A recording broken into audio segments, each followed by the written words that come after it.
What is up, everyone? Welcome back to my channel. Today, I'm so excited to share a conversation I had with one of my very favorite YouTubers.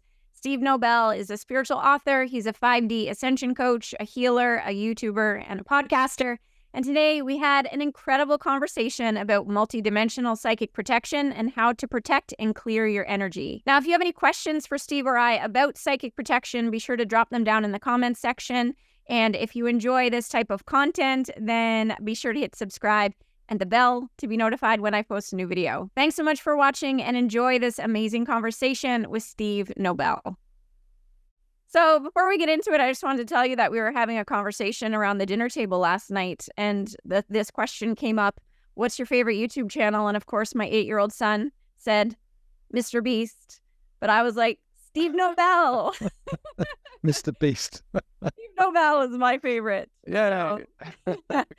So thanks so much for creating your channel. I know that I have received so much benefit from it. And, you know, you are at, I think, 177,000 subs right now. So you've really... Yeah, I'm about 5 under 178. Amazing. Congratulations. So awesome. I say my kids are waiting for me to get a million where they get a gold plaque. Yes, a gold play button. Yeah, because I've got the silver one, which is in my guest loo, but the gold one, they're going, we want the gold one. So amazing. I was just going to ask you where you hung your silver play button. down there in the guest loo so people can sit there and look at it and go, oh. Nice. Cool. All right. Well, I really want to talk about psychic protection today because that's a question I get all the time. But I thought before we get into that topic of psychic protection, that first we could talk about multidimensional reality. And I wondered if you could share what is multidimensional reality and what does it mean to be a multidimensional being? Okay, well, to answer that, we have to look at the nature of the soul. And the soul, you know, in conventional terms, most religions think we may have one lifetime, some may think we have a few, but it's all, you know, on the earth plane, you know. And multidimensional, the idea of multidimensionality is that we can experience different dimensions of experience. This one is one. And even on the earth plane, there's different dimensions of the earth plane. So in other dimensions, other things are happening, you know. But there are other dimensions, higher frequency ones, and also from where we're standing, lower ones. And so classically, most religions classify those as heaven and earth, and heaven and hell. So the hell realms are the real lower frequency ones, and the higher frequency ones are lovely ones, you know. Yes. Because when we pass over, we don't go up the clouds playing harps with the angels. There are actually other dimensions that we can go to, right. Other layers of reality. So the channel Seth was brilliant. One of the first real channels, I suppose, in the 1960s, channeled by Jane Roberts, talked about multidimensional reality. And so if anybody's interested in that, read the Seth. I love the Seth books. I loved his material. Yeah. But even in the Bible, Jesus, the avatar of the Western world, talked about in my father's house, in my father's mansion, I think he said, or house or mansion, depends on the translation, there are many rooms. And I remember reading that at school thinking, who cares? What does it matter if there's many rooms in his mansion? You know, I'm here. It doesn't seem to relate at all to anything. But now I understand it. And if you're a kind of avatar going to Palestine, you know, when the Romans were around, and how do you talk about multidimensionality other than in my father's house there are many rooms? Right, and exactly. You'll probably go there, you know, one day, you know. So the soul is multidimensional. The other aspect of that is we are not the only projection of our soul into physicality. There are other aspects of the soul exploring other realities at the same time, which is a bit like, aren't I special? Aren't I the special one? You know, isn't the soul interested in me? Well, you and others. Yes, you know, exactly. Other realities. And of course, the linear mind, which we're all trained in to think linearly and rationally, and you know, time is like past, present, future. It all scrambles up our logical mind when we think that actually there could be someone exploring a parallel reality at the same time in a different space, or parts of us could be exploring different times in the past or a future. And again, when I first heard this, my brain was like, I I can feel, resonate and get excited about it, but my brain goes, I don't get it. And I remember sitting there listening to it. I don't get it. How is that real? What does it mean? I mean, now I kind of get it intuitively at a body level. My mind is kind of relaxed around the whole thing now. It's kind of going, okay, yeah, we kind of relax about it. So the soul being multidimensional, there's different aspects, exploring different realities. Why are we doing this? I mean, why do all this stuff?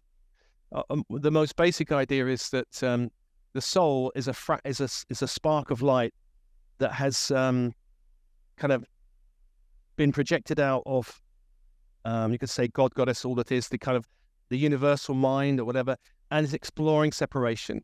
So here we are exploring, I'm separate, I'm a separate being, you're there, I'm here, I have boundaries, you know, hopefully. But at the higher vibrational level you go up, those things start dissolving, and we go into that kind of oneness, connection, everything's interconnected. But down here, everything is not interconnected in the same way. Things are interconnected, but not in the same way. And we have more challenges. Certainly in this 3D world, there are lots of challenges at this time with, you know, I mean, war is not a symptom of oneness. War is a symptom of, we, this group, don't like you, and we're going to kill you, and vice versa. I mean, that doesn't happen in higher planes, because there's this experience of what I do to others, I do to myself. It's that kind of principle. So I don't know if I answered it. Multidimensional reality, the universe is more magical and more expansive than we could possibly imagine, really. Agreed. Totally agreed. Yeah. And just as you were talking, one thing I just wanted to touch on too is, would you agree then that these higher dimensions, you could describe those higher dimensions as closer to source energy or more congruent with source energy, and then the lower dimensions, there's more separation or more, how would you describe that? Are you understanding what I'm trying to describe? I don't know exactly how. I think the higher up we go, the more we realize, beings at the higher dimensions realize there are different planes of existence. There's different dimensions. They realize we create our own reality. And I know Seth was describing his reality, and because he comes from a higher plane, and he's saying in his reality, a house could be created, and the next day that creation could be slightly different or change. Whereas in your world, the dense world, you create a house, and you wake up in the morning and you know that house is going to be exactly the same way, probably, unless there's storm, whatever going on. You wake up expecting the house to be the same way. The garden is more or less the same way. Maybe the grass has grown a bit more. But in his reality, things shift because it's energy. And so it's kind of really odd to think you can go to bed in a house, and then some hours later, the house starts moving and shifting, and, you know, because it's a constant creation, and it's kind of odd. But down here in this world, the more separate we feel, the less we understand that we're more disconnected we are from source, the more disconnected we are from our own true being, our own true gifts. And there's a lot which has been switched off.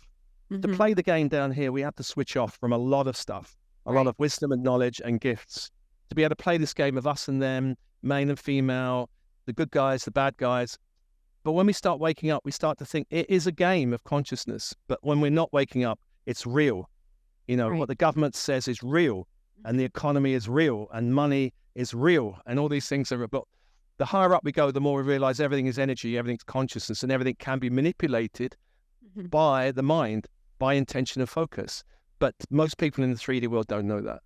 Right. So what you're saying with Seth then is that his reality was more fluid because it was, you know, there was less density to it. Perhaps when he had a desire and intention to shift something, it could shift automatically. Whereas here we experience more solidity because there's this denseness. Does that make sense? Okay. You've seen that film, What Dreams May Come? With Yes. Robin Williams? Yeah, I have. Yeah, I love that one.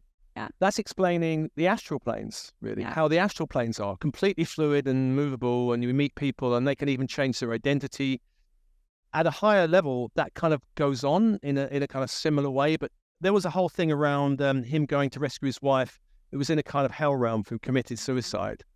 I mean, people can be stuck in hell realms, but in that film, it was like they can never come out. But yes, people can, of course. You're never going to be eternally stuck in a hell realm. Right, because we can shift. You know, our spiritual evolution is about shifting and experiencing through all these different dimensions, and the learning and the evolution that we acquire as a result of that, I would say. So you're a 5D ascension mentor. So that kind of fits in with this topic of the conversation, because would you say that Earth is shifting dimensions right now, and part of the purpose of the Starseed or the spiritually awakened is to facilitate that shift? Yeah. How would you describe this shift into 5D? I describe it, the Earth plane is shifting. I think that I feel and experience the Earth plane is shifting, and we're in a volatile period, because as more light comes, this is new age of light coming, which is decades away fully from anchoring. As that light comes into the planet, more light is coming in. Since 2012, more light's coming in. It's created more and more volatility, more and more uncertainty, more and more, old structures are crumbling and moving and wobbling around. In America and Canada, the political scene has been just shifting in the last few years quite dramatically. I think you guys in Canada with Justin, I think everyone loved Justin, and now everyone's Justin quite loving Bieber, everyone. We're not talking about Justin Bieber. No, we're not talking about Biebs. Justin T. Everyone loved him at the beginning, or most people loved him, but now that's kind of shifted. And in America, of course, you've got the whole thing going on there that's really volatile. Yeah. And old systems are crumbling. And also we've got things like whistleblowers coming out the woodwork, because, more light's coming in. These guys are saying we're here to dismantle some of these old structures because, they're abusive and they're creating conflict, and they're just creating money for a certain group of people. So, but of course the 3D forces on the planet don't like whistleblowers. So if you're a whistleblower, think twice at the moment, unless it's your absolute mission. Don't just dive into it, because they tend to be imprisoned or bumped off at the moment, by our lovely Western governments who are democratic and freedom loving, apparently. So we're in this kind of two worlds at the moment. Whereas 50 or 60 years ago, my parents there was one world. We knew where we were. Men are men, women are women. It's all very stable. But now, as the light's coming, everything, even gender issues, I created a website and I had to put a drop down for gender, and there was like 100 possible gender types people can associate with. So it's like, my parents' day, they'd be looking at it going, what? But everything's changing. Money's changing. Work is changing. Relationships are changing. Everything is changing, because all of the old ways of doing things are kind of going. The goddess is rising. The feminine energy is coming back. It wants to rebalance. It's been banished not completely banished. You can't completely banish the goddess. It's kind of still there, but it's been diminished and subdued in many, many ways. And her energy is coming back, not to create matriarchy, but to rebalance, this crazy patriarchal system we've been living under for a few thousand years. So the Earth plane's shifting. The planet is shifting into light slowly, but starseeds on the planet can shift their reality to 5D quickly. So we can shift. We don't have to stay in the old suffering martyrdom paradigm. We can actually shift into creating our reality, freeing ourselves from old structures. That is we can do it in a few years, really. Whereas the planet is like the Titanic. It takes a long time to turn. These energies on the planet have been going for a long time, and they're not easy to shift, So let's talk about that. But first, before we talk about how we can shift it as starseeds, just in case we have some people watching who have no clue what a starseed is. Yeah. Can you give us a definition of a starseed, and then perhaps describe how starseeds can shift into this new reality and not have to wait for the entire collective to shift first? Well, starseeds, most people don't realize they're a starseed. Most people call themselves a light worker or a spiritual being. Most, not all, are starseeds. And going back to the multidimensional soul and multidimensional realities, many starseeds have come primarily from other worlds where the vibration's different, the rules of reality are different, and people don't do what they do here. So most starseeds at some point growing up look at the world and think the world is crazy. This is an insane world. They may be drawn to alternative sci-fi futuristic things. They may know there's solutions to all of these problems, but they don't know what they are because they can't recall them. But they know this doesn't have to be like this. Starseeds are sensitive, which ties into the protection area. They're sensitive. They can absorb stuff until they learn around energetic boundaries, until they realize there's energy and boundaries are needed. So they feel like the black sheep of the family often. They're not really fully understood. They may not feel they belong. These are all common. And everyone I talk to who's a starseed has the same thing, the same black sheep or rainbow sheep of the family thing. They're here for a reason. They're here to help anchor a new light, to help bring this new age of light into being. Without starseeds, the human collective would probably flounder around. But all the innovation, a lot of the innovation is coming through Starseeds now, even in the world of science and technology. To me, Steve Jobs was a complete Starseed. It may not have been a happy one because they're not always happy. They can struggle. John Lennon was a Starseed. All these kind of innovative, cutting-edge people are Starseeds. They're bringing something new in often. And the planet certainly needs to change the technology we're using now, which is destroying the planet, to one which is utilizing energy in the universe that doesn't destroy the planet. And that's very possible. And that's where we're going now. You know, if you think Tesla, who was a Starseed, came in and he I think he said to JP Morgan, I can give free energy to the world. And then basically his lab was destroyed within 2 weeks. The old forces, I mean, the JP Morgans. Yeah. Right. If any JP Morgan family members listen to this, you know, that means you're a Starseed in a dark family, but don't worry. So he was blocked, but he could give free energy to the whole planet. And, you know, of course, some forces don't like that. Oil and gas, which runs most of the world and creates most of the problems in the world in terms of wars, along with other resources, is an old energy, and it's not one that will probably keep going for many years. There are new forms of energy going to come online, are coming online. So that's what Starseeds are here for. They're here to anchor a new reality. They're kind of showing the way, and they're also anchoring this new light coming in their body and energy field, which is not always easy until they realize what they're doing. Being grounded is really important, because the more ungrounded a Starseed is, the harder it is to anchor it in, and it's going to create more chaos in their own personal field. And the reason why most Starseeds are not grounded is because they don't always want to be here. Yuck, I'm in this dense body. This world is crazy. Get me out of it. Beam me up, Scotty. And that means you're not. So many times. I've heard that over and over again. Yeah. That's why Starseeds are not grounded. They don't want to be here usually. Yeah. All this trauma, and it's caused their energy field to kind of separate a bit from their physical body. I completely get that. I mean, I've experienced that myself, so I totally get that. But here's a question. So you were saying about the whistleblowers, like it's really not a safe time to be a whistleblower. I was curious, when it comes to, psychic protection, are Starseeds more vulnerable at this time to, let's say, psychic attack or negative energy being projected at them because of this resistance of what you would call the dark forces not wanting to lose their grip on this reality? So I'm just curious if Starseeds are more vulnerable to negative energy at this time because of this almost energetic intention to keep everything the same. The bad news is yes. That's true. That's what I thought you were going to say. Yeah. That's the bad news and the good news, because the good news is once you realize it, you can do something about it. But if you don't realize it, the more unawake a Starseed is, the less their reality flows.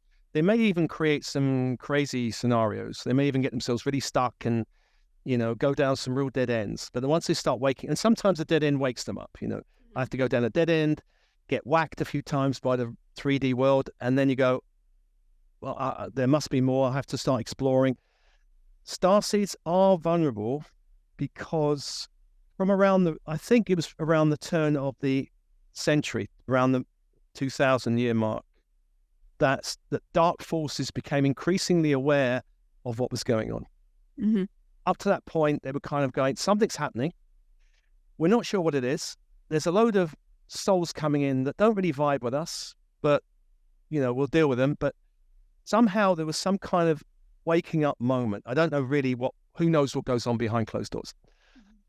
And from that moment on, there was a kind of more of a concerted effort to block Starseeds. Certainly on the inner planes, on the astral planes, dark forces became much more active in attacking Starseeds. This was a problem. But of course, it also helped to wake them up, because if they're being attacked, they're looking for solutions. Now, the dark forces are not trying to wake them up. They're trying to stop them. But actually, the effect of it was to wake them up. And that is the thing at this moment of the age, because there's so much light coming into the planet, whatever dark forces are doing is having the opposite effect. They're trying to do something, and it actually creates more waking up. So 9/11 was an act, the first major act of dark forces to keep the planet locked in a lower vibration. It was a deliberate agenda, I feel.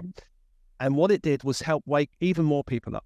I remember I looked at it and go, I never really questioned the news so much. I never was really into it. But I remember looking at the story, it goes, that's not real. Yes, yeah. That's made up. And I remember a lot of people around me going, What do you mean that that's made up? Are you trying to accuse the American government of blah, blah, blah, blah, blah? Are you saying that they would kill their own stuff, blah, blah, blah, all of this kind of thing. Mm-hmm. And I'm just saying something doesn't add up. That was the first time. The second major one was COVID, which locked down the whole planet. Mm-hmm. Who could have imagined it? Mm-hmm. Dark forces with their agenda. And, people have been researching it and have been uncovering things, whistleblowers and all kinds of things, that this has been going on and planned for a long time. Mm-hmm. It's not been a few years. It's been planned for many years. Mm-hmm. And it was released either accidentally or deliberately, and it created the whole thing. Mm-hmm. And it's woken up a lot of people. I went on a march in London, 1 million people, and these are not starseeds. These are the human collective, mostly, waking up. So the dark forces don't want the human collective to wake up, because that changes everything. Because, there might be 20 or 30 million or 40 million starseeds or 50 million on the planet, but there are billions of non-starseeds, and you don't want them waking up. But they are waking up. Yeah, increasingly, they're waking up. So, so the dark forces are attacking starseeds. They really don't like the agenda of starseeds. Mm-hmm. They're, I think all whistleblowers, are starseeds, or the majority are. Mm-hmm. And so they get thrown in jail, or they have to run away to Russia, or they get away from the reach of our lovely Western democracies who are into justice and fair play, of course. In England, we think of fair play and justice, but it's I think most people still believe that's what's going on. They read the newspapers and think, I live in a just world, the laws and the parliament, but it's not. Right. It's all an illusion, really.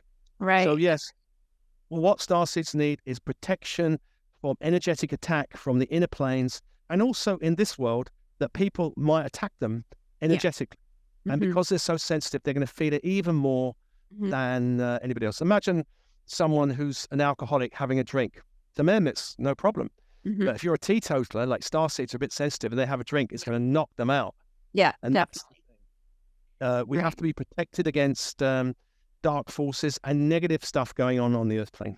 So let's talk about that term psychic attack, because I also hear that term quite a bit, and I don't think everybody really understands what that even means. So what is psychic attack? Who or what is attacking us? How do they do it? Well, enlighten us, Steve. Tell us what's really happening. On the Earth plane, before most people experience psychic attack, they're going to experience psychic disturbance. That opens you up to psychic attack. If you're not open to it, it will probably bounce off. But psychic disturbance are, because of what I mentioned, sensitivity, black sheep of the family, all of the stuff, maybe trauma in the family. Starseeds are sensitive to things like EMFs, diet, and environmental. It all opens them up a little bit. Busyness and stress can weaken our energy fields, weaken our defenses. Poor boundaries. A lot of starseeds don't have good boundaries, but they're like, I remember an ex-partner of mine, I was in a long-term relationship, and she did this personal development, spiritual course. And I was a bit worried because I knew what was going to happen with her. She was Italian Cancerian, right? And I waited opposite the bus stop where she was going to get off. She got off the bus. I was watching her. There was a homeless person. Oh, let me hug. She's hugging all these people. And I'm like, you're too open, And I had to go and rescue her a little bit. A few times I've rescued her, actually. I think we were on when I was interested in Wicca and shamanism, we were on a train. We come back from a magical retreat. And we're on this train journey, and a woman started talking to her. Oh, where have you been? What have you been up to? And she said, oh, we went to this witchcraft gathering. We went to this kind of, this camp. It was like Hogwarts. It was fabulous. And I'm like, you don't just tell people these things. And the woman happened to be a born-again Christian. Mm. And I had to really rescue her. And her parents, who were born-again Christians, were sitting next to her. And I'm like, it's okay. I had to go in and do the rescue job. You can't be this open. Yeah. And the thing is that starseeds who are too open, who have poor boundaries and also can have poor self-esteem, narcissists, classic, come in. I have that on my list to ask you. I was like, this is the actual question. Are energy vampires narcissists? Almost. Yeah. Almost. Well, narcissists, there's a spectrum of narcissists, from kind of nice, who just want to talk about themselves, to the ones who are mean and nasty and who will attack you. Yeah. I mean, I've had lots of clients who have been dragged through the law courts endlessly for years by mean and nasty exes who just want to get revenge and all that. So yeah, I mean, I lived in a spiritual community. There was a very nice narcissist. We were good friends. He was very self-centered and he loved talking about himself. And anytime I just interjected and said, oh, well, I also feel blah, blah. He was like, well, hang on, we're talking about me. And so I had to go, oh, sorry, I didn't mean to interrupt you, go on. And he would talk for hours about himself. And it was quite funny and nice. But the nasty ones are the energy vampires, and they are vicious. Right. So don't marry them. There's a spectrum. What I'm hearing from you is a spectrum. But when it comes to like an energy vampire or a narcissist, I think where the psychic attack might be is that usually a starseed or an empath or a light worker is more giving of their energy, whereas the narcissist is a taker. So it has that siphoning effects. Am I right? Yeah. Let me just grab my light. Narcissists don't have a really strong connection to their own light, or no connection. So they see your light and they're going to plug into you. You're a nice Duracell battery for them. And the way they get fed is to create drama and endless drama and conflict, because the conflict and drama actually feeds them. Not so much your light, but your light converted into drama and conflict is what actually feeds them. Okay. So that is what keeps them going. The other aspect around, if you have a sexual relationship with a narcissist, that's even more problematic, because you're the person, you're opening them up to their energy completely. And that any sexual partner you have to be really aware of where are they at, where's their energy, what energies are hanging out in their field before you start, finding out the hard way. The hard way? Yeah, the hard way, yeah. There are also beings which are false light beings. Now, narcissists can be false light beings because they appear charming and lovely at first. Now, on the inner planes, in meditation, you might meet dark forces, who I call false light beings. They're appearing as angels. They're appearing as ascended beings. They are not. And there are warning signs that you will get and you're ignoring, basically. People have been in what used to be called the occult groups. They would classically, and I've read a lot of these old books, and they would say, anybody approaches you on the inner planes, you have to ask them questions. You have to be focused on what's their intent, because they may lie to you, but they can't hide their intent. You can see their vibration.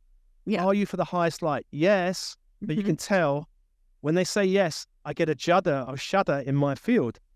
That's not congruent, those kind of things. Because actually another question I had to ask you, or I wanted to ask you, was how can we discern between a high versus a lower dimensional being? So what you're saying is there's like a clairsentient impression. You just are feeling into your own field what you're feeling when you're interacting with that being. Appearances can be deceptive. What they say can be deceptive, but what you feel will never deceive you. Unless your ego gets in the way and goes, oh, but they look so nice. Forget about that feeling. They look so lovely and they speak so sweetly. Let's go with them. Yeah. That's your ego talking. Okay. If you listen to your intuition going, I get a bad feeling about this. Star Wars. Yeah.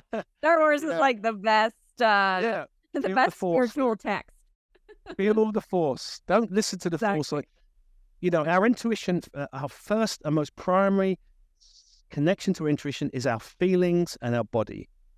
If you're disconnected from your feelings and your body, you're disconnected from your intuition, and you'll always be guided by your head. Once you really are centered in your intuition, in your body and your feelings, then you can go on to what they say and what you see. But it's always that way. You have to start really, the foundation is body, feelings, and when that is strong, you can go on to what they're saying and what they look like. Then you've got a strong foundation, rather than you hear a voice. Now, I've had a classic one recently. A client said, God told me to. God said I should date this man and love him. Right. 25 years later, this woman is suffering. But God told me to love him. Yeah, but which God actually said that? You've had 25 years of absolute hell on earth with this person, and God told you to love him. Maybe I'd question that voice, Yes, exactly. Well, she's not been questioning the voice.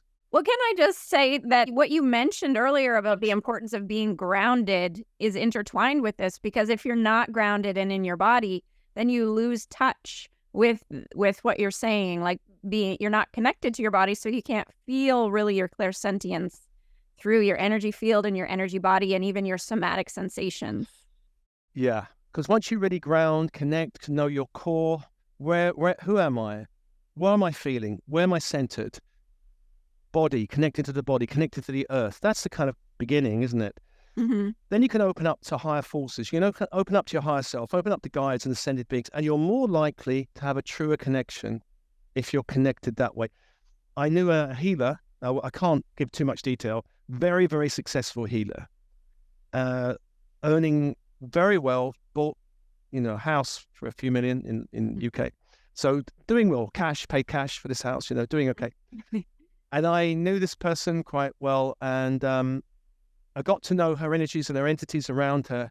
And she had a bit of an issue one time, and I got to realize the energies around you may be helping you do healings and manifest, but actually they're not very good energies, not very high. Mm-hmm. And I got attacked several times by them. Now, higher energies do not attack you. Right. I got a bit too close to this person to help her, and these energies didn't like it, so I got battered away. And that's happened a few times with people who think the energies around them are lovely and helping them. They create miracles, and yeah, miracles can happen, but the energies doesn't mean the energies are very high. Right, exactly. So can I ask you about that experience of being attacked? Because one of the things I wanted to ask you is, how do we know if we're being psychically attacked? What does that feel like? Can you describe your experience a little bit? Yeah. Well, generally, let me imagine someone who's not really sensitive asks me that. And I'm not, but you are obviously sensitive, but I'll just address it from a non-sensitive point of view. Imagine walking into a room where in the 3D world, you could say you could cut the energy, or you can cut the room with a knife. It's tense. Now, most 3D people can feel tension or anger or something is in the air, or you go into a party, something's not right, and even 3D people can have this feeling. There's something wrong in the energy, and they feel it. They can't logically explain it, but they feel, I don't feel comfortable here hanging out with these people. I'm going to leave. Imagine amplifying that 10 times, 50 times, 100 times. You walk into a room and not only the energy is uncomfortable, but you feel, oh my God, every part of my nervous system is screaming, I can't be here. That is kind of how an attack can feel. Mm. It can feel like your body can feel like a lead weight, particularly the lower 3 chakras, sacral and solar plexus, particularly often get hit. But not only, sometimes the third eye for sensitive starseeds can get hit as well. When they're trying to see, starseeds who are sensing a room through their third eye might get hit in the third eye. Also, the throat can get hit sometimes. These chakras can get hit, but the second and third get hit. And you feel like almost like someone's punched you, perhaps, or you can't breathe suddenly. You might feel your whole body's like walking through glue. You might feel your thinking is like sludgy. You can't, like, somebody asks you something and you know that if somebody else had asked you that, you'd answer it quickly. But because wherever you are, you kind of go, I don't know, really. There's confusion. There's brain fog that can happen.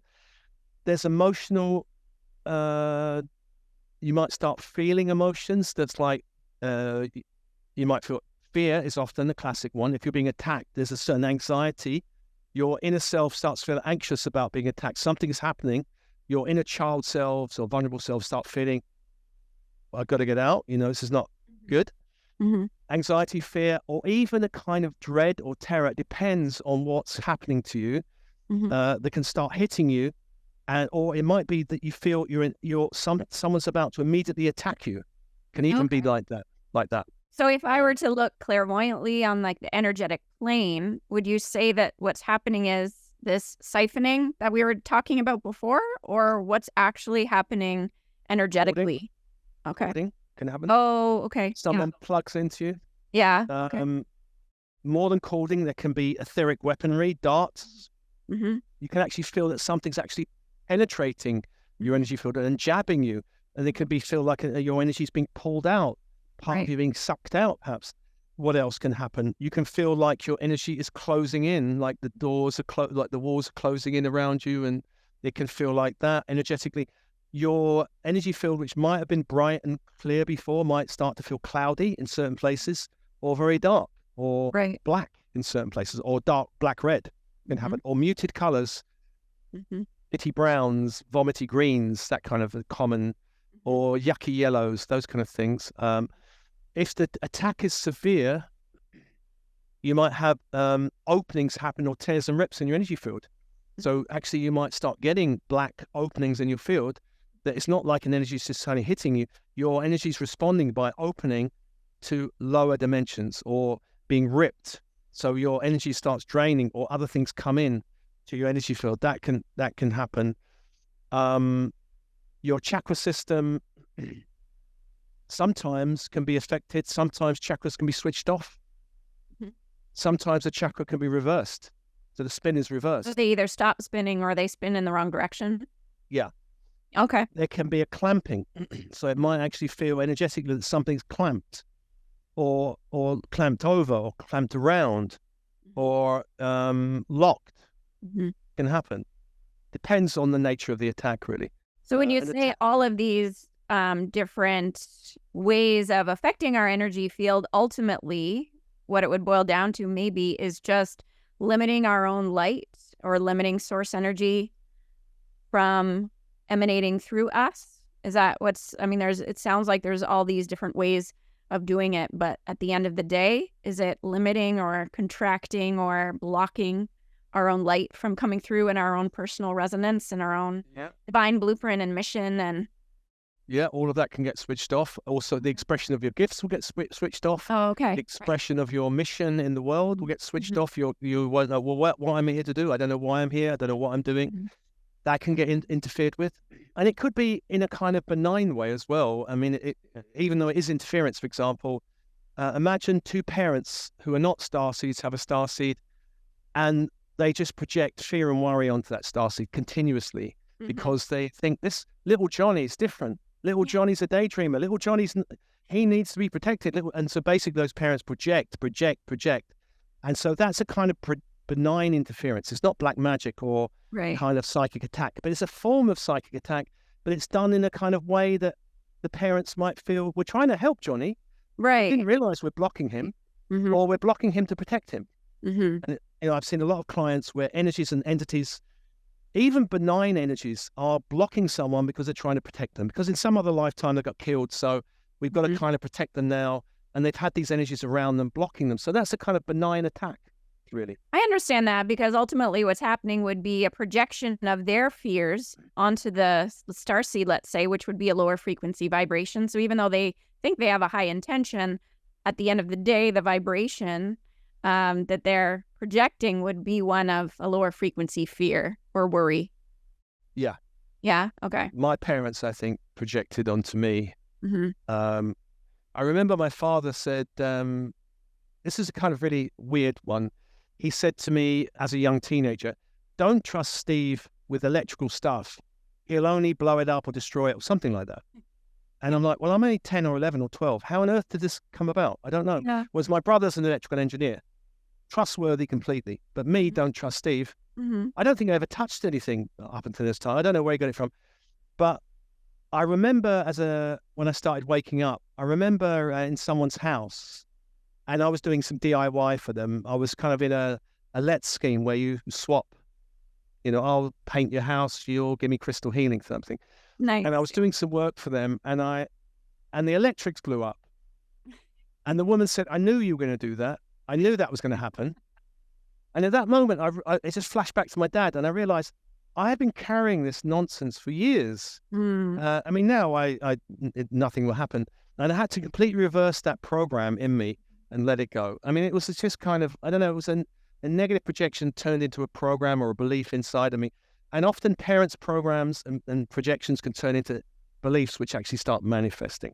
So let's talk about that. Let me ask you about that, because as you're talking, what I'm seeing is that part of this psychic attack, whether it's intentional or whether it's not intentional, it's an energy that can be inputted into our field, which turns into a belief that kind of has a negative impact on whether or not we can go out into the world and live in a higher frequency or, follow our calling or whatever it is. So it's not just a psychic attack in that, your energy is being lowered. It's that it can actually prevent you from following your soul calling. If it's shifting your mind or your mental construct in terms of the beliefs that you're holding about yourself, about the world.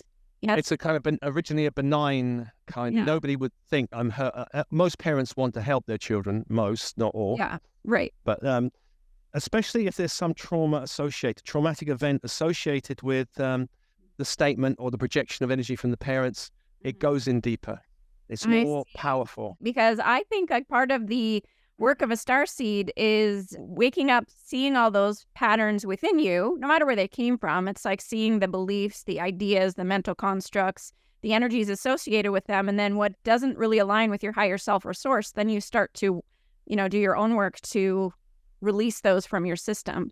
Yeah. I mean, the more you wake up, the more these programs come up, the more you can release them. Awareness is key in releasing these programs. And that's kind of psychic interference, psychic attack. It's kind of borderline. And that's the work of all starseeds. We've all picked up stuff from our families and ancestral lines, and we just have to purge them. We've all come in with other lifetime programs we've picked up in other lifetimes. And the more we wake up, the more these programs rise to the surface, and we go, oh, I've been killed 20 times in other lifetimes for being spiritual. And now I'm a bit scared of coming out the closet. Therefore, I have to deal with that program and release it. Because underlying that, just so that people understand, underlying that, there's the experience, and then there's the belief, I'm not safe. It's not safe for me to share my gifts or whatever. So it's really the belief that you have to eradicate along with any energy that comes up along with that. I'm not safe is a very, very common one. Okay. And the core root of it comes from other lifetimes. I'm not safe in other lifetimes, and it can be reinforced in the family. Yeah. Okay. And we may choose families which are unsafe to force us to look at this area of safety.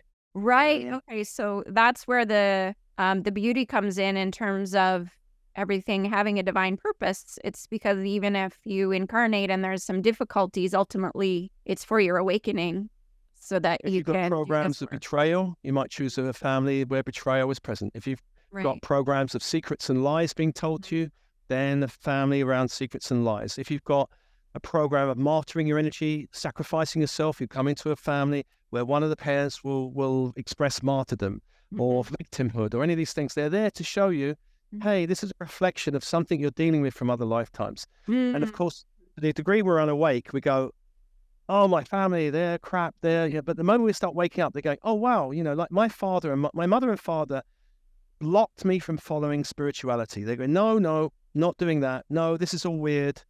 I remember my father, when I was about 13, turned off the TV for the program Bewitched. One of my favorite shows, Steve. One of mine. He said, this is not suitable viewing for you. I'm like, it's Bewitched. This was my father going, no. And so, of course, I was in a family that didn't approve, was not going to like it. And this is my thing. I've got to face, the disapproval around my own spiritual path and deal with it. And, that's what I had to do. And that's what I'm doing now. I mean, I'm as weird as I am now, I think, because my parents were as normal as they were. Yes, right. My kids, my ex-wife, my, all of her family. What cult are you in now, Steve? My own. You'd say I'm starting my own cult. Well, my ex-wife doesn't say it to me now, but she said it to me until up to a few years ago. And I used to say to her, I'm a better one than you. She's a Roman Catholic. And she doesn't think Roman Catholicism is a cult. Well, let's go. All the signs of being a cult, But, check. All right, so let's talk about actually how to deal with energetic attack then, or psychic attack, because everybody's gonna, after hearing all of that, what we just talked about, I think everybody's question now is, okay, how do we protect ourselves if we experience that we are being attacked or have been attacked? Then what do we do? Yeah, waking up to energy and negative thought patterns and negative belief systems and projections from parents, and I've taken on my mother's blah blah blah martyrdom, or all of that is part of the awakening up process. So all of that helps to clear you from interference. Fear, guilt, and shame are massive openings for interference and attack, or unworthiness. I don't deserve. I'm a little, a small caterpillar in a world of wonderful butterflies. All of that nonsense. This is all what we have to transform. Grounding, be aware of energy. Things like saging, essential oils can be good. Becoming aware of things like cording, keeping, all my meditations, transmissions are about keeping your energy clear, how to release other people's energy, how to invite higher energies into your field. This is all about energy management. Mm-hmm. In terms of psychic attack and black magic, because I haven't really mentioned black magic. Black magic exists where people are, it's not an unconscious projection. They are consciously sending you harm.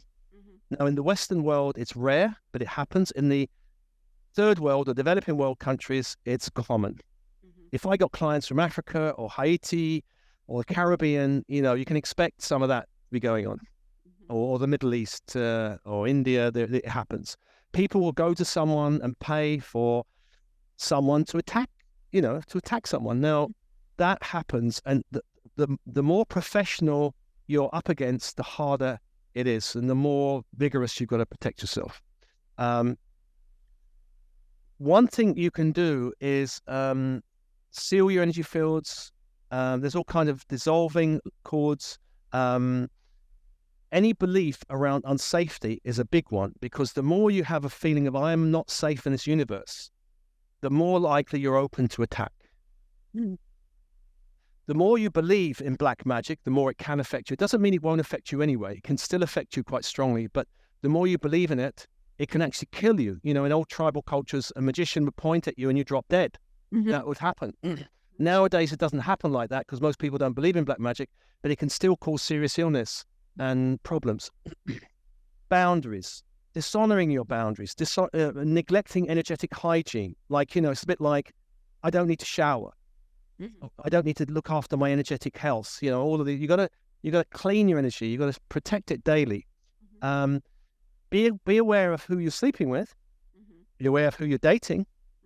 Be aware of any agreements you have, psychic agreements with anyone on the earth plane who are close to you, brothers, sisters, parents, teachers. Now, I haven't mentioned teachers, actually. Spiritual teachers or healers can open you to interference. If they are not clear themselves, they will open you up. Now, I'm not trying to make anyone afraid, but again, if you go to a teacher, a channel, or a healer, you have to tune in and get a yes, I really vibrate with that person, or a These days, I'm really careful with healers, because I have gone to healers and spent a week or two clearing myself from the healer. Wow. That's happened quite a lot. They are doing it in good faith. They may think they're great, but they may not realize that they have energies hanging out in their energy field, which is not great, that are using them to get at you. So really be clear. My partner said, anytime you go for a massage or a haircut or a healing, ask for golden gloves to be put on their hands, and then, and also seal their energy fields in golden light. You can ask for that so that nothing can come through from but don't do it out of fear. Don't do psychic protection out of fear. It's a bit like, I'm going to shower now because I'm terribly afraid of these microbes. That is not a healthy way to be. Right. I'm going to shower now because I just want to be clean and feel better about it. Yeah, that's a good point, because one of the things, someone had asked this question when I was doing a channeled session, and the answer that came through my guide was the best form is to keep yourself in the highest light and resonance. Like, keep yourself in the highest light and resonance best you form. Can, because then there's no matching frequency. And so it doesn't really matter what you do, in the sense of it has to feel right to you. So whatever feels right to you in terms of keeping your resonance high is what will be the most protective. Best defense. Okay. But of course, there may still be unconscious things that we have to kind of be aware of and release. Right. Another thing is entities. Black magicians work with entities. Entities, beings on the astral planes, elemental beings that they will use to attack you. Be aware of narcissists. Any narcissist in your energy can open you up to attack. Addiction can open you up to attack. Porn. I lived with a guy that, the nice narcissist who I lived with in the spiritual community. He was meditating every day and watching porn. And I said to him, are you crazy? And he was totally shocked. And I said, what's wrong with that? Everyone does it. I'm like, you are opening yourself up to energetic poison. Don't do it. And I think he stopped, actually. Any addiction, some of the alcohol opens you up to entities who work with alcohol. Drugs open you up. There are certain really dreadful ones. Heroin, I think, is a dreadful one. Cocaine, I think, is a dreadful one. Magic mushrooms I think actually the energies behind that are pretty benign and light and okay. If you feel okay with things like magic mushrooms, I think magic mushrooms, of all of them, is probably the easiest one to deal with, actually. LSD, I think, is also can be okay, but you have to be really careful of the environment you're in. As with magic mushrooms, I think LSD is a kind of neutral gateway, but you have to be really careful. That neutral gateway can also go dark if you're not careful. But it can also be used for tremendous healing. But definitely magic mushrooms if you feel called. But don't do it if you're in a bad environment. Don't do it if you're with people who are kind of weird or strange. Don't do it. You know, or if you're someone close to me said, "Oh, a friend of theirs is manically depressed. Can you get hold of magic mushrooms?" I said, "No, don't do it when you're in a really bad mental state. It's not a good idea to do it." So addictions, hanging out with people, addictions. If you're working in the mental health arena, anyone, be really, because you're probably hanging out with people who've got psychic entities in their field. You have to, I would say, any therapist has to be really careful about their energy, washing and clearing the energy.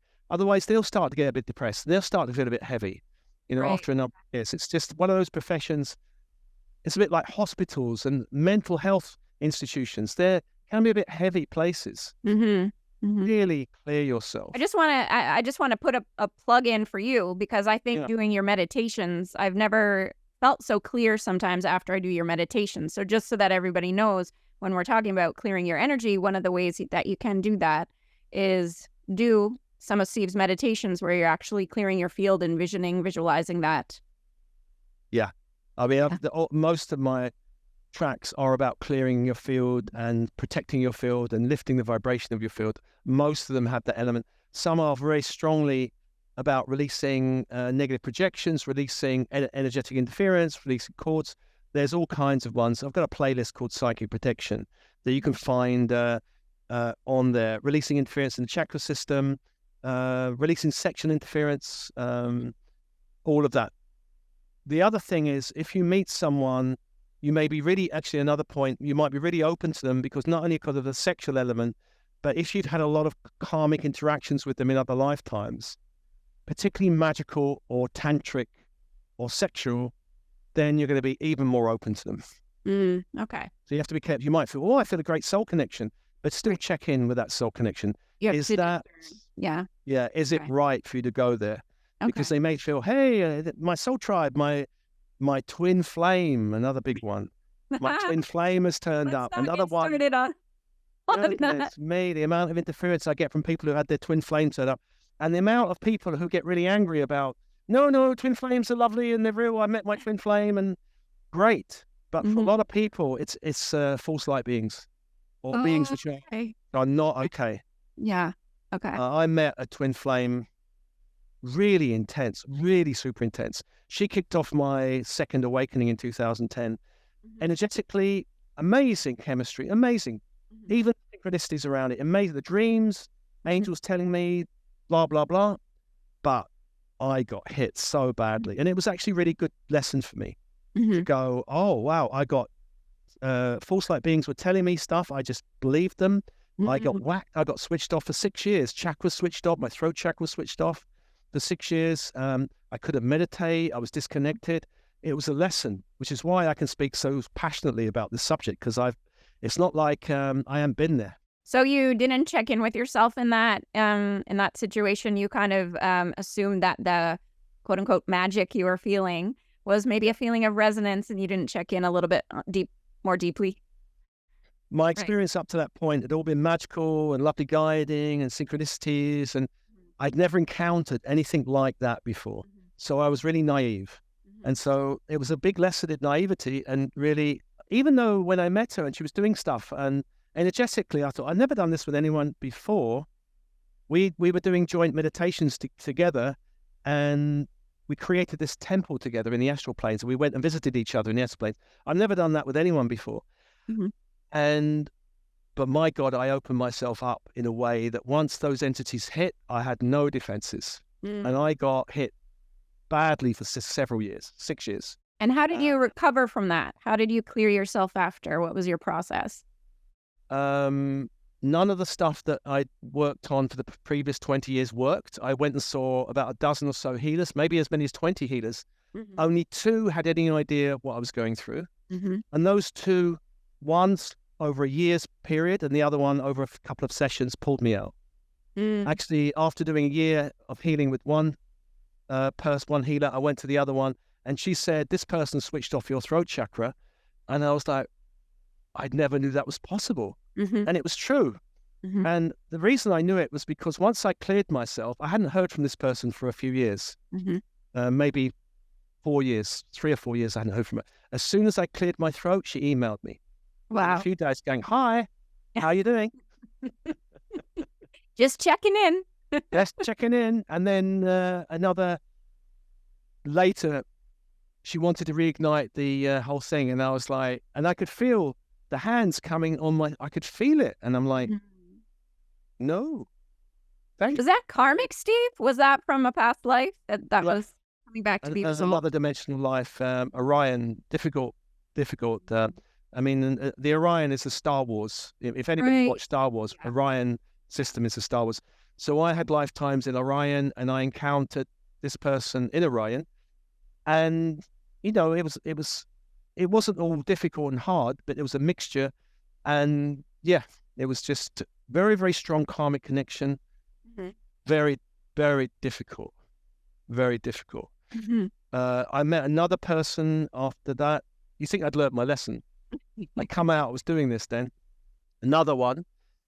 And this one was a very hidden narcissist stroke, also with psychopathic tendencies. And I'm like, why? This is like, it's all part of my training, right? Why couldn't I see this? And I had a year and a half of I got kicked about so badly. And I'm like, you know, okay, guys, really, my training is over. I don't want this anymore. Let me just do nice, please. It was really tough. So I don't recommend it. I was in the Hogwarts dark arts class. You want to learn about the dark side? Here it is. I assume this is all how you know how to do what you're doing now in terms of helping other people clear things. But one thing I wanted to ask you is, do you have a daily practice then that helps you stay clear? Like, we can all do your meditations. What do you do on a daily basis to stay clear and also aware of what's actually going on energetically around you? Morning, grounding, clearing, protecting every morning. Evening, grounding, clearing, protecting every morning. Often with my partner, not always with my partner. She's also very clued up on it. She's also like, she might say, can you check X, Y, or so. She's often said things that I might miss. Clients who present stuff, and I'm like, most of the stuff I hear I've heard before and I've dealt with before, but occasionally I'm like, I haven't seen that before. That's interesting. So I'm learning from the clients as well, seeing how they're being interfered with and how stuff is looping into their fields, you know. And the dark forces are really cunning. They are out to block you any which way, and they will try everything. And they're not going to just try one or two things. They'll try everything if they really want to stop you. So Karen, you're getting a bit public now with, you know, all your followers on Instagram. You're pretty psychic, Steve. You're pretty psychic, because that was my next question for you, which is that as you gain a following and as you've gained subscribers, have you experienced more, how do I want to say, more attack, or have you experienced more projection, more unwelcome interests and entities? Talk to me about that, and talk to me about how you deal with that. So one of the reasons why celebrities often go off the deep end and end themselves, because most of them are dealing with massive projections from millions of people. I've got no idea how to deal with it. They're also dealing with interest from dark forces, and they've got no idea what's that. Hollywood is rampant with dark forces, you know, music industry. Because anywhere there's power or a lot of public attention, these forces want to keep control, you know. And if they don't like the celebrity, if the celebrity's getting too big for their boots, they might even deal with them, you know, leave the planet. You know, I think people like Prince or Michael Jackson started to say a few things, and then not long afterwards, out they went, you know. See you later. Yeah. So the more public you get and the more public I get, the more interest is garnered by these forces, and the more, they're going to try and stop you with more and more force. If you're a Reiki healer dealing with your 10 clients a week or your little groups, you know, or your meetings, who cares? Really, they don't care. They might care to some extent, but they're not going to care that much. But if you're touching 200,000 on YouTube or 100,000 on TikTok or whatever, they care a lot. And because you're starting to shift the vibration of the planet. And so they need, if they get to you, they stop those 100,000 shifting their reality to some extent. So that's why they're going to put a lot of force and focus on you. Black magicians, most people go, but surely there's not black magicians. Even there are in the Western world. American politics and most leaders of the Western world have connection with dark forces. Whether they're fully aware of it or not, some are aware of it and some may not be so aware of it. You know, I think people like the Cheneys and the Bushes, even the Obamas, if I may say so, and the Bidens have awareness. And the Obamas Clinton felt like they had a different vibration, but maybe not. I don't know. The Obamas, it was very clever with the Obamas because the dark forces are cunning. Good cop, bad cop is a very, very well-known. Bush, bad cop. Obama, good cop. Now, you know, most people may be deeply offended by that statement that the Obamas, you know, people still have hope in Michelle Obama, but basically the Obamas are themselves compromised. They are hooked into lower forces. You know, that even if you look at stuff like WikiLeaks, what WikiLeaks have been saying about the Clintons and the Obamas, it's very clear that the Obamas are not clear of all of that stuff. And there's all kinds of conspiracy theories about the Obamas, you know. So these people are affected. Black magicians are running the world or have been running the world. Blood magic, sexual magic, child sacrifice, all of this stuff. It goes on. It's starting to come out now. And of course, these dark forces don't want it to come out, you know, but it is coming out. And the more it comes out, the more people are horrified by it and it will be stopped. The moment the collective conscious wakes up to what's really going on in this world, the moment all that will be swept away. Because as long as they keep the world in, you know, blinkered and go, everything's fine, and distraction, you know, they love Hollywood because it distracts everyone from what's really going on. And any real juicy story, there'll be a distraction going on. Also with Hollywood, Steve, it feels like with certain movies or storylines, they're projecting ideas as well. Oh, yeah. Right? So there's that aspect to Hollywood. The London Olympics. Did you see the opening ceremony? No. Go on Google, or YouTube, I should say, and Google and sort of search for London Olympics opening ceremony and have a look at what the message was of that ceremony, 2012 ceremony. It was something about the recent lockdown and the mass pandemic. Very clear. Wow. Oh, have a look at it. I will. People were saying, you know, it should be love and light. Love and light. What's that? In the opening Olympics, it was really dark and really heavy. It was this specter of death walking over hospital beds and pointing. And, you know, it's like, what's that got to do with the London Olympics? It was a clear message coming out. And, you know, these dark forces have to kind of signal what they're up to. It's some kind of way of getting around some kind of cosmic law or other. If they let people know in some way or another, then they can have carte blanche to do what they like. This is what we're going to do. And, you know, we told you, so now we can do it. Is it some form of unconscious permission or something? Or subconscious permission? Yeah, it's kind of, well, you've seen it. You're not objecting to it. But it's kind of, I don't know how it works exactly because it's kind of a weird one. It shouldn't be allowed because it's clearly deception. Yeah, but manipulation. It seems to be allowed, that level of deception. It seems to be allowed somehow up to now. Maybe that deception will stop. But yeah, definitely search for London opening ceremony at 2012 Olympics in London. I mean, when I saw it, I was like, what is that? And there are others, you know, The Simpsons is the classical one, you know, all of these scenes in The Simpsons being shown like something's going to happen in the future. How do they know? How do they even know?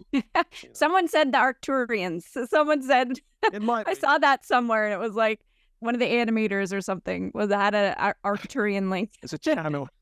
It may be that it might be kind of positive. I quite like The Simpsons. I think it's quite lovely. Yeah. So I don't get a darkness from it, but I just think, how do they know these things? Yeah. When they're going to send these things out. Yeah, they had a greyhound in The Simpsons. I'm big on greyhounds, so I always loved that. But I never really watched the show a lot. But I heard it was more recently that I heard that thing about the Arcturians.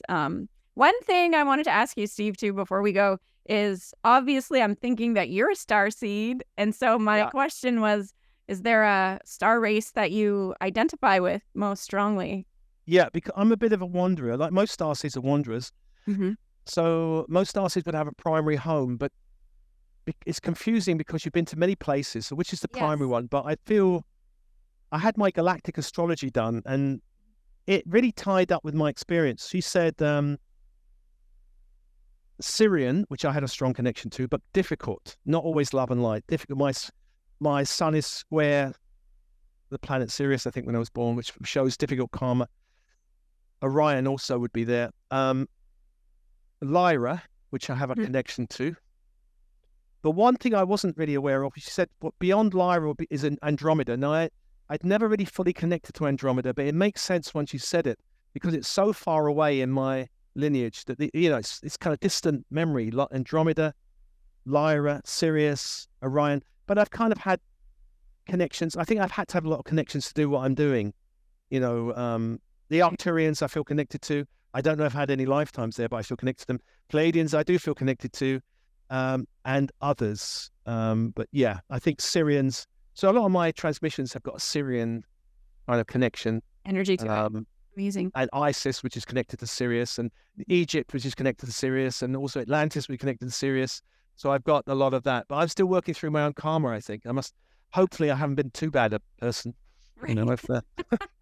Or maybe I'm paying for it now or something. Huge smiles over here when you said Andromeda, because that's the guide that I channel. That's her connection. So much of what you said today completely resonates. I think some of the people that watch the channeled videos are going to have their minds blown about, oh yeah, like that's come through before. So Andromeda is another galaxy, isn't it? So that's probably why it feels distant for me. Yeah. But seriously, all these other ones are in the system here. Right. So, amazing. Also Venus, I feel connected to Venus. I think there's something in Venus. I'm Libran anyway, so I've got a strong connection to Venus. But I'm a starseed tart around, just traveling around, making friends and going off somewhere else, I think. Right. That's awesome. It's all to do. Yeah. Well, before we go, I know you have a webinar coming up on multidimensional psychic protection, and I just wanted to give you a chance to talk about that for just a sec, and so that people can sign up for that if they're interested. Yeah, it's on the 6th of February, I think, 6th of February, 7:30 UK time. It's recorded, so if you can't make the time, it's okay. You'll get the recording. 2 hours of diving deep into psychic disturbance and psychic attack. And it's going much more deep and kind of in kind of in a linear fashion about here's disturbance, here's what you do, here's attack, here's what you do, meditations, processes. So if you feel this touches you or twangs you, check out that one. And I regularly do webinars and all kinds of things, so check them all out. Yeah, I was going to ask you that because just in the odd case that someone sees this after you've given that webinar, I'm pretty sure that that's a webinar that you give every so often. Once, maybe twice a year. That one. Okay, perfect. But yeah, I do two a month usually, and you can find it on there we are. Soul Matrix. Soulmatrix.com. Awesome. Yeah. Well, thanks so much for your time today, Steve. I so appreciate you and all your work in the world. It's made a big difference in my life, so thank you. Lovely. Thanks, Karen. Lots of love to you. Much love.